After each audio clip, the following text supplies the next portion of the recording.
Hello YouTube, this is Goddard Radio Moscow here again with another beer review for you today. Now for this one I'm going to do another Scottish beer, and a bit different to my other Scottish beer reviews that I've done for you recently. This is one of the more established Scottish craft breweries. These guys have been around for about 30 years and they're a very decorated brewery. So today I have for you the Harviestoun Bitter and Twisted Blonde beer, and this brewery is only about 2 or 3 miles away from my house here in Clackmannanshire. But as is usual with my beer reviews, I'll just take you through a little bit of a history of the brewery. But as I always say, if you are simply just interested in the tasting of this beer, feel free to go towards the second half of the video and you will catch that particular segment. And I've also done a number of other Harviestoun reviews for you, so you'll find the link to those in the video description along with the link to the brewery website, of course. But as I was saying, this brewery is from the county of Clackmannanshire, so just for the benefit of those of you watching outside of Scotland so you know exactly where we're talking about here. If you look at the map of Scotland, it looks a bit like a monster's head. So at the front of the neck you have the city of Edinburgh there, and then at the back of the neck you have the city of Glasgow, the biggest city on the west and the capital city in the east. And right in the middle of these two cities, and just to the north a little bit, you have the historic town of Stirling, very famous for William Wallace and Robert the Bruce and things like that. And just on the northern edge of this town you have the Ochil Hills that run along towards Perth. If you go over the other side of these hills you come to the city of Perth, which is the gateway to the Highlands and things like that. And that county just to the east of Stirling is Clackmannanshire, and this is where I'm from in Scotland. But the history of this brewery goes back to 1983, and at this point Ken Brooker was brewing beers in his shed to share with his friends, and the traditional Tuesday night tasting at Ken's grew into attracting around 40 different people through friends of friends spreading the word basically. But at these nights Ken would insist that his guests filled out tasting notes so he could improve his beer, and in 1986 Ken actually received planning permission to convert a 200-year-old steading. This is just a word for the sort of collective farmyard, if you like, so he was working in farmyard buildings, but he converted this 200-year-old steading in Dollar into a brewery. And Dollar, as I mentioned, is just a little town in the Ochil foothills not far from Stirling in central Scotland. But they gradually built up this steading into a functioning brewery with very little money, and they built all of their equipment from salvage. The original mash tun was previously used for jam, and the boiler was used as a dye tun for dyeing wool. And at this point the brewery only produced one beer, and this was the Harviestoun Real Ale. Now in 1988, due to ever-increasing demand, they added 2 new ales to their repertoire, the 80-shilling Waverley and the 70-shilling Old Manor Strong Ale. For those of you who don't know, in Scotland they used to refer to beers with the shilling notation, which you have a slash and then a dash after it, and this was a way that they really referred to the density of the beer. But in 1989, Ken took the decision to invest in the brewery and he installed it with professional kit. So 6 years after starting his hobby, it really began to get serious for him there. And they introduced a few new beers over the next couple of years. In 1990 they introduced the Montrose Ale. Ptarmigan 85 shilling was introduced in 1991, and the name was introduced to confuse the English apparently with this one, but it confuses me sometimes when I try to pronounce it, as you'll have seen with my other Harviestoun reviews for you there. But they also introduced the famous Schiehallion beer in 1994, and this won awards in 1996, 97 and 99, and apparently no one at the brewery really predicted the future success that this beer would have, and I have to say that's a really beautiful one. I've done a review of that one for you, so check it out if you are interested. But they were also experimenting with various different recipes over this period, and in 1995 Stuart Call joined the brewery as head brewer from the Vaux Brewery in England. Now in 1996 their Liberation beer won the first Tesco Beer Challenge, resulting in the first bulk order for the brewery, and they say that the day the tanker arrived to take away their beer, it really strengthened their belief that they were producing some really high quality beers here. But the following year they introduced this one, the Bitter and Twisted, and the brewery consider this as their flagship beer, so this is a really cool one to review for you today, and I've not actually tried this one before, so I'm looking forward to it. But they started their first exports to the US in partnership with Matthias Neidhart from Be United International, who was really keen to import quality beers from Europe into the USA. Now for the turn of the new century, the turn of the millennia, the brewery introduced the Old Engine Oil, which they used to enter the Tesco Beer Challenge for a second time, and again they won it. And this is apparently one of head brewer Stuart's favourite beers, and allowed them to create the Engineer's Reserve and Ola Duv series. And in 2002 they also aged this beer in whisky casks from the Dalmore distillery to produce Old Engine Oil Special Reserve, which was an exclusive for the USA. Hopefully they'll introduce that to Scotland at some point here. But the following year in 2003, the Bitter and Twisted won Supreme Champion at the Great British Beer Festival, and that same year the brewery decided that the steading in dollar was no longer big enough to produce the beers to meet the demand that they had, so they moved a few miles down the road to the village of Alva in the industrial estate, and they won the Best Bottled Beer Award at the International Beer Awards that year as well. Now in 2006 the brewery was sold to the Caledonia Brewery from Edinburgh, but this only lasted until 2008 when Heineken brought over Caledonian, but funnily enough they didn't want Harviestoun, which is a bit of a daft move because it's a really good brewery, I have to say. But during this partnership though, they struck a deal to age a special version of the Old Engine Oil in Highland Park casks, and they created the Ola Doof series, which is actually a really good range of beers. I need to try some of these ones, but I've heard very good things about them. But in 2009 they began kegging their beers and are now starting to outgrow their purpose-built facility in Alva, and they've actually got to the stage where you can drive past this building and you'll see that they're strapping fermentation vessels to the outside of this building. It really is just a sort of kit building that's been built up, and they've got these tanks strapped to the outside of it. It's actually quite funny to drive past this one. But now the brewery have a total of 17 employees, and it appears that they'll grow further. So that's a sort of condensed history of the brewery, if you like. It's a really interesting one to talk about, and I actually really like doing my local beers, and indeed all of the Scottish craft breweries. Support your local craft breweries,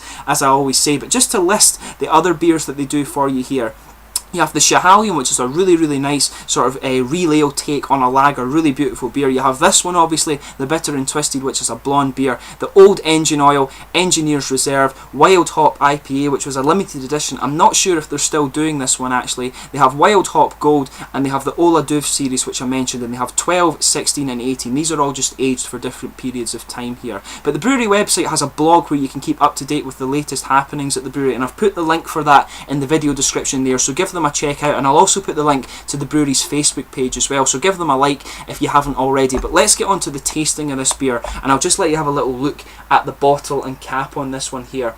And as you can see, as I've mentioned in my other videos here, they have you have Harvey the mouse on their caps and things like that here. This guy apparently just used to run around the brewery when they were in the steading, and so they decided to adopt this as their logo, if you like, and you can see it on the bottle caps as well. But they've actually very recently changed the labels of these beers. They've got a more modern one here, and it's changed quite a bit. But I like the old style of labels, but the new ones are nice as well. But I really like the older style of labels, and they seem to have kept that for the Old Engine Oil for some reason. But as you can see here, it says handcrafted in Scotland just under here. I'll move that back a little bit, the light's hitting it just a wee bit, but as you can see, a really nice beer. And this is a very decorated beer as well, and it's got a bit of a product description on the back. It says, in the early days, Bitter and Twisted was brewed with a fractious mouse for company. This testy rodent became the brewer's inspiration. Harvey is now our mascot. B&T, Bitter and Twisted, it has a superb hop profile. It combines aromatic Hallertau Hersbrucker with spicy Challenger finished by late hopping with Styrian Goldings, which give a very distinctive citrus sharpness.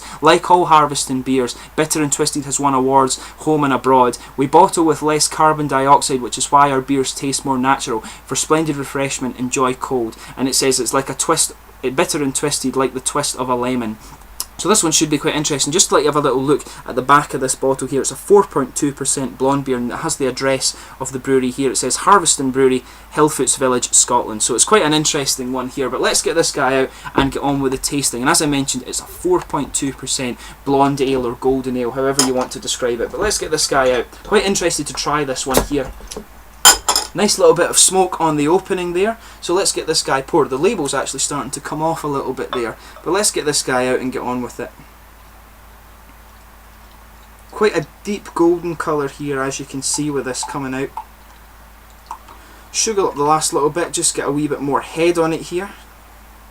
I really need to try some of these ones on tap actually. I've not managed to track down the Harviestoun ones on tap, but I guess a few of my local pubs down here will actually have these, but I don't spend so much time in Clackmannanshire these days. But as you can see, a lot of bubbles in this one here, a lot of big bubbles, but they say this one's got less carbon dioxide. Maybe it's that lower carbon dioxide that's given a bit of bigger bubbles. You have a sort of half finger of head, but that's going to dissipate very quickly just by the look of it. It's quite foamy, but some bigger bubbles in there too, but as I say, it's going to dissipate very quickly. I'll just check how well you're seeing this here on the camera. But as you can see, it's a very deep golden colour. I'll just bring the light round. You can see the colour of this beer a bit better here. It's a nice sort of a coppery deep golden colour here. Really nice looking beer. I'll just, in terms of the aroma of this one, You're getting some nice citrusy nose in there. It's a very sort of fresh, gardeny smelling beer, this one. But it's very, very fresh on the nose. A good dose of citrus and some nice grassy and floral aromas from the hop there. It's actually quite a mild nose, this one, but this is the characteristic of the Harviestoun beers. They tend to be very mild on the nose, but that doesn't say anything about the taste. There's very good tastes in these ones, but very mild on the nose. You're getting just a little hint of maybe some bready character in here too. But maybe you can pick up just a little hint of a sort of bready spice there. They're saying that this one actually has a little bit of peppery spice in it, so yeah, you're picking up citrus, some nice floral and gardeny aromas with this one, floral grassy aromas, and there is just a hint of a sort of bready spice. But without further ado, let's give this guy a taste. Really looking forward to this one, as I say.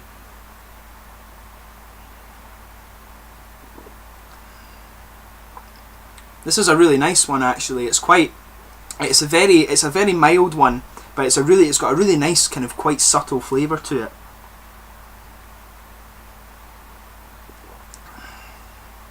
It's quite sweet on the taste here. You're starting with just a kind of mild lemon citrus opening up, and you have the floral and grassy character complementing that quite well, but it pushes the citrus into the background a little bit. It's mainly that sort of floral and grassy character, just with that little hint of citrus there on the start. But yeah, this is nice. I mean, obviously with a lot of craft beers, you get some of the ones that are really, really hoppy and very, very pungently fruity in your face, but this is more, I would describe this one as more of an English real ale style. It's that more mild style of craft beer, but it's a really, really nice one.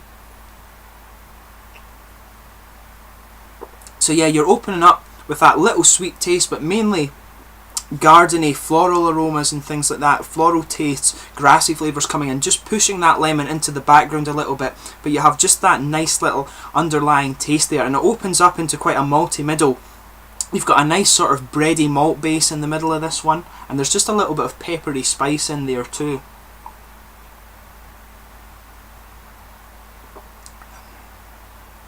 But yeah, it's a nice, to me this one seems a bit more like a sort of cross between a golden ale and a bitter beer. They've done it really well. It has the characteristics of both that are really good. That nice sort of gardeny floral element, but it does have the nice sort of bready bitterness that you expect from a bitter.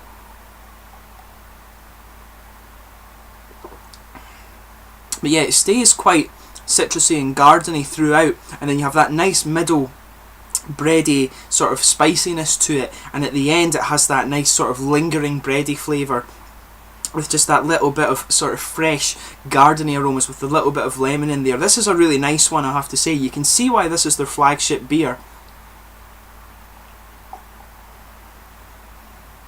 But yeah, this is a really, really good beer. You can see why this one has been highly decorated and won so many awards, both at home and away. It's won the International Beer Challenge and things like that. This is a really, really top class beer, and it's a really top class brewery. You can see how this one has survived for 30 years. They're producing some really, really good stuff, and you'll get a lot more good stuff coming from them, I'm sure.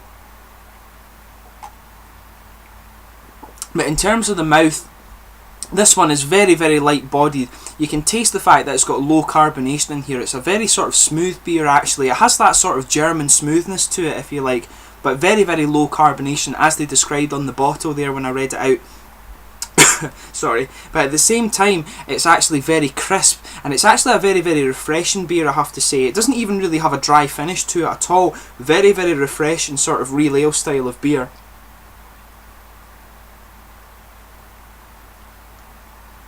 But yeah, the carbonation comes in, and it does have a very sort of mild yet smoothing attack on it. Very much a German sort of smoothness to this one, I would say. But I have to say, I really like this one as well. So I highly recommend, if you've not tried any of the Schiehallion beers before, this is one of the Scottish beers that you really should go for. If you haven't tried any Scottish beers before, you know, you've got Brewdog, you've got Harviestoun Brewery here. There's a number of good breweries in Scotland, and as I've said in quite a few of my videos, at the beer festivals, international beer festivals, Scottish craft beer is actually standing up very, very well in the world of craft brewing. So definitely check out some Scottish beers if you get the chance, and I would recommend that you take a look at this brewery. Depending on what style you're into, they've got the Old Engine Oil, which is supposed to be a really, really nice porter. I'm still to try this one, but they have this one if you're into your bitters, and the The Schiehallion Lager is a really, really beautiful beer. That's actually grown to be one of my favourite drinking beers. A lot of places actually have that on draft. But I need to actually get some more of that on draft. I've had a lot of bottles of that recently since I did the review for you. But I hope that this beer review has been informative for you. I've really enjoyed doing one of my really local beers here from my home county of Clackmannanshire. But I hope you've enjoyed this one, and please subscribe if you haven't already. There'll be more Scottish beers to come, and more from the Harviestoun Brewery as well if you've enjoyed this one. But thanks again for watching my beer reviews. Let me know in the comments section if you've tried this beer yourself. It's always interesting to hear different beer geeks' thoughts on these beers, and hopefully you'll enjoy this beer if you try it. But thanks again for watching my beer reviews. You've been watching Goddard Radio Moscow, and I'll catch you again with another beer review soon. Cheers.